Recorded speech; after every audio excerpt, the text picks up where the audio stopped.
Alright guys, this is a GE Hotpoint older washer. I'm doing this video because sometimes you're gonna come into a situation where a customer has a washer and they want to keep the washer.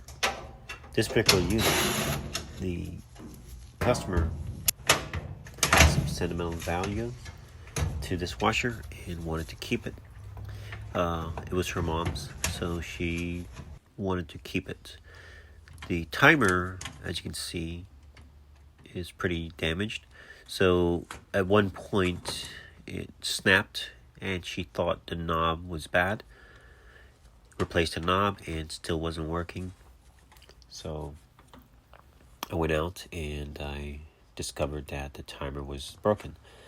Since it's so old, it is no longer available. So I said, well, let me see what I can do. So I'm sharing this video for, homeowner or tech or techs.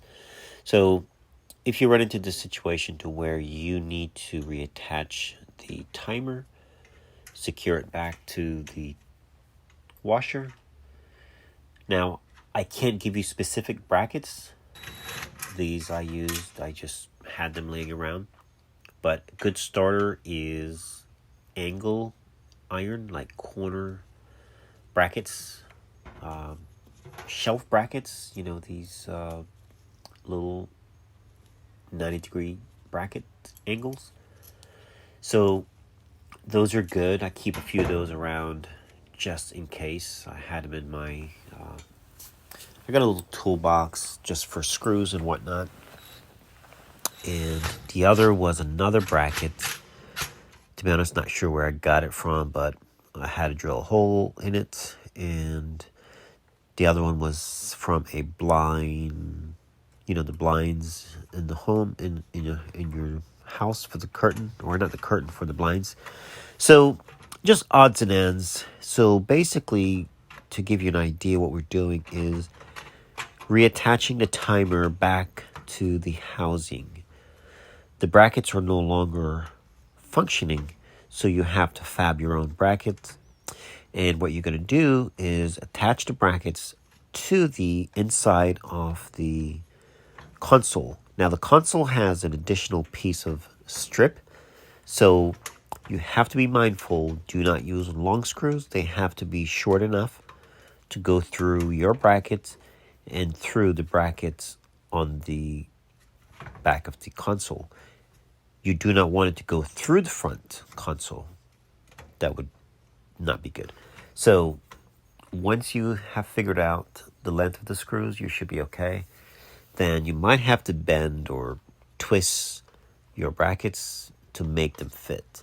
So this is just a video to give you ideas where if you run into this situation, you can save the washer, especially if the timer is not available, and you can still make a customer happy, complete the job, make money. That's what it's about.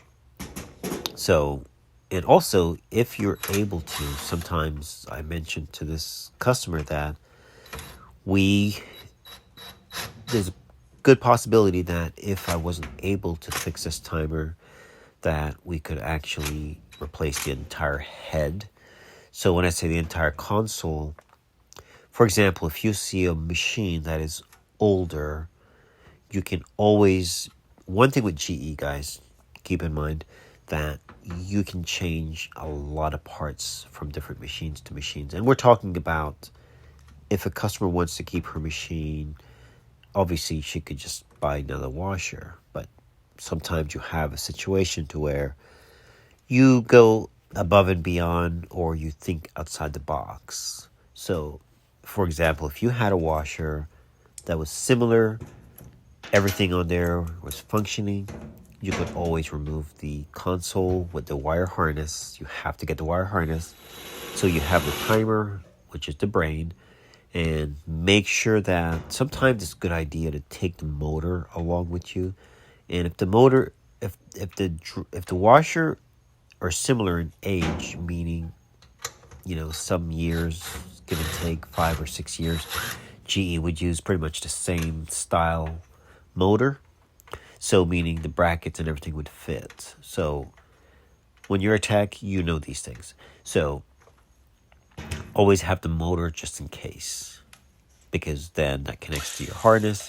It makes it a lot easier versus having to, if you had to, of course, you could cut and splice the motor harness, but that's too much. You want to keep everything as clean as possible and as factory as possible. So this is another bracket, and this is going to be holding down the front portion of the timer. And again, this was just found accidentally. You don't have to use that. Obviously, you can't, but you're just going to have to make your own. Just think of angle irons. Angle, like a half 90 degree. Those are always good. And you can always use a vise, portable vise, put it in the vise, bend it, use an adjustable wrench. You bend it to whatever angle you want. You might have to drill holes if there are no holes available.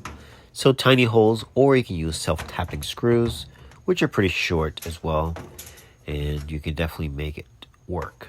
So I'm talking here, hopefully you can see what's going on. But right now the timer is secured. Now what I did notice on this, it was a tiny bit off kilter. And I was going to readjust it, but it was very, very minimal.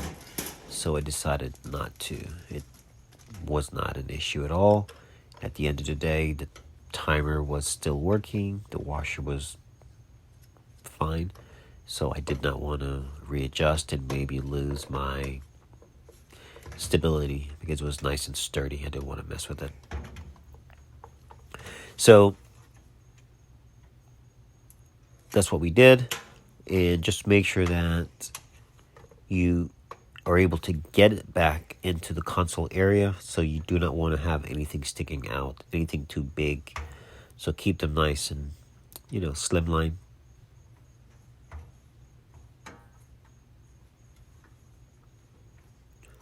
Also, in the back of this timer, you will see what I was talking about shortly.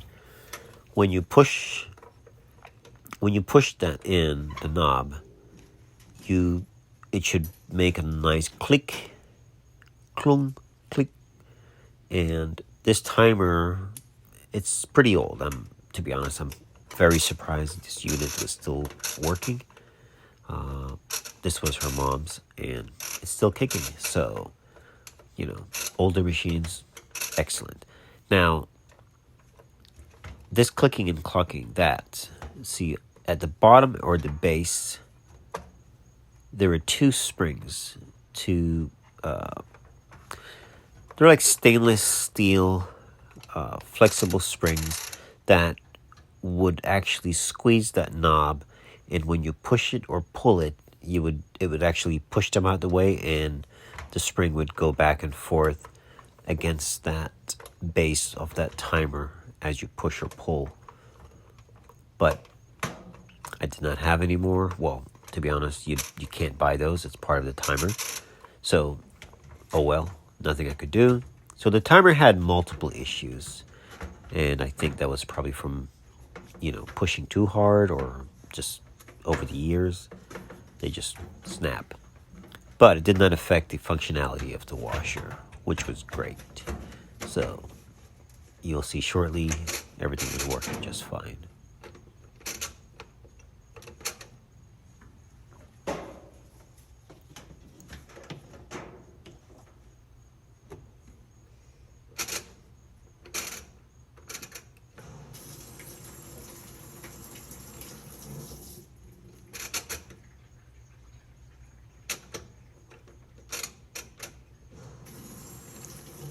Totally fine.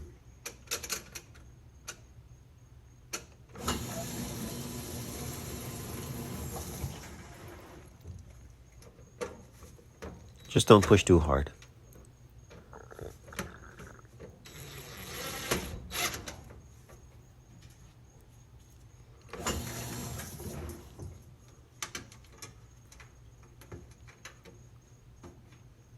All right, guys, so we're wrapping this thing up.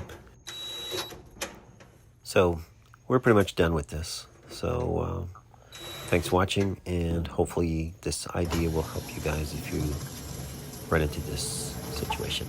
All right, thanks for watching.